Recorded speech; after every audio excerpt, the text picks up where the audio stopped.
Então, bom dia, meu aluno, minha aluna do terceiro ano. Agora nós vamos apresentar um dos santos da igreja, o conhecido e famoso Santo Agostinho, tá? Então, Santo Agostinho está no contexto da patrística.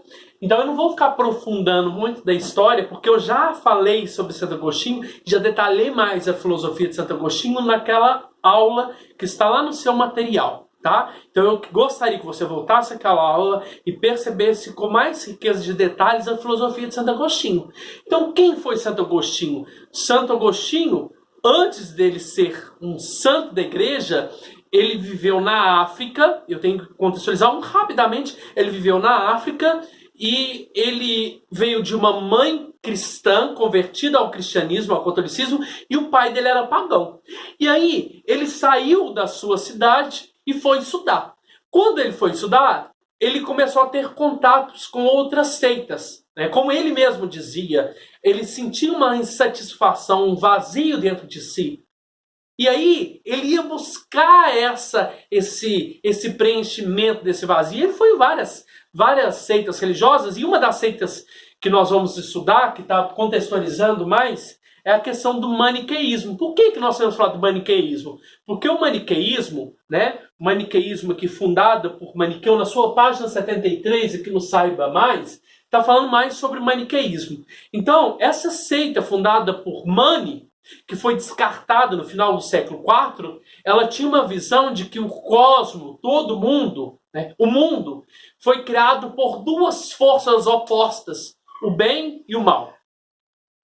E essas forças opostas, o Santo Agostinho vai pegar e vai contextualizar ela na sua filosofia também. Quer dizer, ele recebe a influência de Platão, porque o Santo Agostinho é um Platão da filosofia grega. Mas ele também vai beber das fontes de todas as filosofias que ele comungou antes, as seitas religiosas, os pensamentos. Então, quer dizer, ele vai trazer tudo aquilo antes da conversão e vai trazer para a sua filosofia. Então, Santo Agostinho era um pagão, acreditava em vários deuses, e aí, uma certa hora, ele tem um contato com o maniqueísmo, mas depois ele sofre uma decepção, e aí ele começa a ter contato com Santo Ambrósio, e Santo Ambrósio ajuda ele na tradução bíblica no sentido de aprofundar o conhecimento da Bíblia. Aí, o que acontece? O Santo Agostinho, se ordena padre, e depois de 8 anos ele se ordena bispo, ou ordenam como bispo. E ele é conhecido como um santo doutor da igreja. Por que ele é santo doutor da igreja? Pela riqueza que ele tem nos livros. Ele tem 113 obras escritas, tá? Entre elas, toda essa fundamentação cristã, toda essa catequese cristã. Então, para a gente aprofundar um pouco mais sobre o Santo Agostinho, eu quero que você entenda o que é o ser humano. E aí ele vai falar. O ser, meio que uma influência platônica e uma influência também do maniqueísmo dessas duas forças. O Platão vai falar que o homem é o quê? O homem vive de uma dualidade, corpo versus alma. Corpo, fonte dos sentidos, do erro. Alma, fonte da verdade, porque é ela que alcança a verdade, tá? Ela é a razão, ela é a capacidade racional do homem. Agora vamos trazer ela para Santo Agostinho? Vamos trazer um Platão para Santo Agostinho? Vamos! Então, como Santo Agostinho vê o homem? Dessas duas formas, nessas duas realidades, corpo e alma. Só que Santo Agostinho, olha para você essa visão meio obscurecida aqui do homem, tá? Ele vai falar que o homem que deixa se levar pelas coisas do mundo, como ele mesmo deixou se levar pelas coisas do mundo, os desejos, as vontades, o sexo, as coisas não regradas, o ser humano então está propenso a afastar-se de Deus. Então, essa visão negativa do homem obscurecida é quando o homem deixa o corpo dominar as suas vontades. Os desejos, as vontades do corpo é muito maior do que a alma. E aí, quando a gente parte para a visão do lado de cá, e aí você vê essa visão mais clara do homem. Mas como o homem sai do escuro e vai para o claro? A partir do momento que ele percebe que o pecado o distancia de Deus, o distancia da graça. E aí, a partir do momento que ele percebe, ele vai em busca de Deus. E nesse processo de conversão, de buscar a Deus, o ser humano, então, que já é a imagem e semelhança de Deus, ele se iguala a Deus. Eu não estou falando que ele vai ser igual a Deus, porque não tem esses poderes de Deus, mas ele aproxima de Deus. Por quê? Porque ele distancia do pecado. E aí, olha, ele vai citar um exemplo aqui do Platão, porque o Platão tinha aquela tripartição da alma, né? A alma era concupiscente, ligada aqui na parte baixa, do meio irascível e arracional. O Santo Agostinho não vai dividir a alma dessa maneira, mas ele vai falar que o completo, né? A alma, né? A alma que é o nosso todo, a nossa completude, ela tem que controlar os nossos desejos, ela tem que controlar o corpo. Porque se você ficar entregue ao corpo, você não vai encontrar a alegria e a felicidade que está em Deus, tá? E aí, nós temos essa imagem aqui, e essa imagem vai falar do processo do conhecimento do ser humano, tá? Aonde o ser humano conhece? Ele usou o exemplo de Platão. Por exemplo, Platão vai falar que o homem começa a conhecer as coisas pelos sentidos, mas como aprofunda esse conhecimento? Pela capacidade racional. Aonde está essa capacidade racional do ser humano em Platão? Está na alma. Para Agostinho, a mesma coisa. Olha lá, a visão do corpo. O corpo é um ser material. A alma é um ser imaterial. O corpo é perecível. A alma é eterna. Então, quem vai encontrar-se com Deus? É a sua alma que vai encontrar com Deus.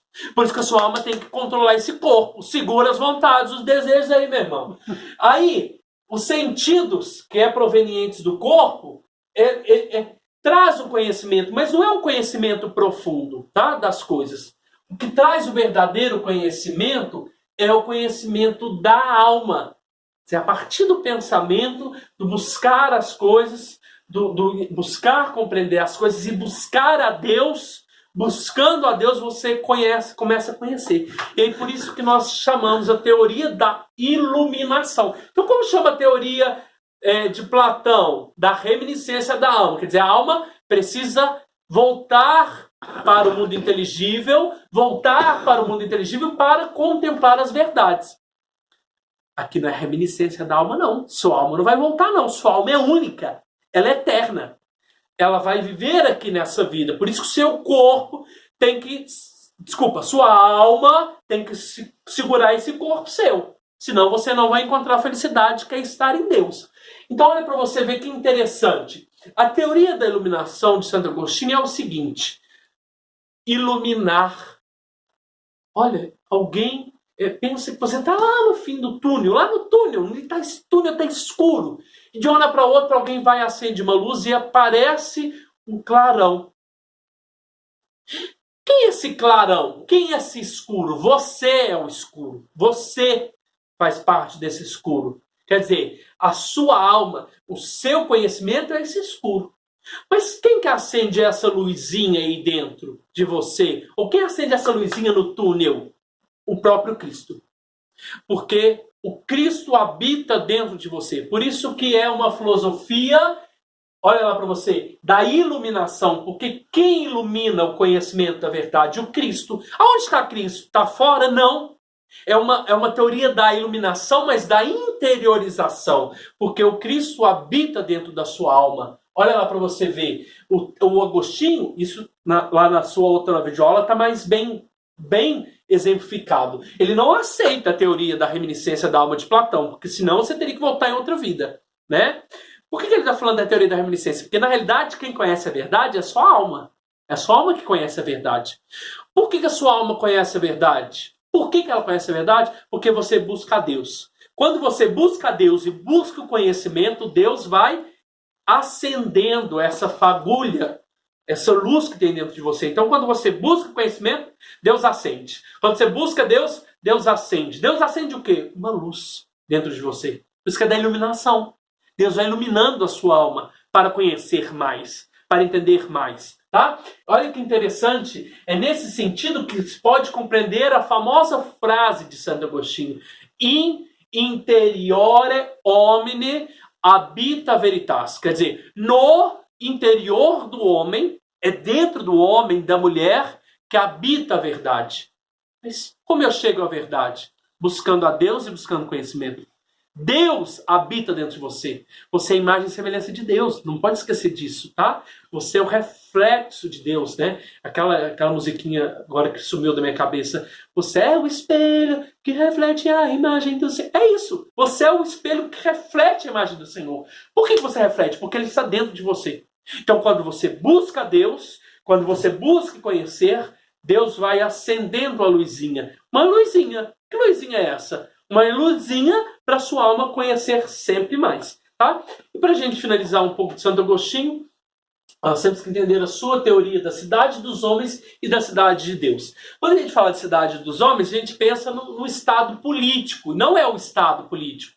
Quando a gente pensa em cidade de Deus, a gente pensa a cidade de Deus é a igreja. Não, ele não está referenciando nem ao estado político e nem à igreja. Ele vai falar que nessa vida, olha, é um pouquinho meio parecido com Platão. Quem é a cidade dos homens? O mundo sensível. Quem é a cidade de Deus? O céu. Mas na realidade, para Platão, é o mundo inteligível. Lá estão as verdades. Nós vivemos neste mundo aqui, ó, no mundo da cidade dos homens. Aqui as leis, elas não são eternas, elas são variadas, variantes. E aqui está o grande problema. Qual que é o problema? Aqui está o pecado. Aqui está o pecado. Então você tem que afastar do pecado. E aqui nessa cidade dos homens, tentar buscar a cidade de Deus. Quer dizer, buscar o céu. E aí, para finalizar essa parte, ele vai falar que nós vivemos na cidade dos homens, ou você tem que viver na cidade dos homens, já projetando a cidade de Deus. Quer dizer, projetando o céu. E que um dia, na vinda de Jesus Cristo, quando Jesus Cristo vier novamente, ele vai instaurar a cidade de Deus. Tá certo? Por que a cidade de Deus? Porque a cidade de Deus, as leis são eternas. É tudo perfeito, tá? Lá nós vamos reconhecer Deus, porque Deus já está presente em nós, tá? Lá só nós vamos lá reconhecer Ele, tá certo? Então, muito obrigado. Não deixe de assistir a videoaula mais complexa, porque nela eu detalho todas as vidas, as partes de Santo Agostinho, tá? Então, bom dia.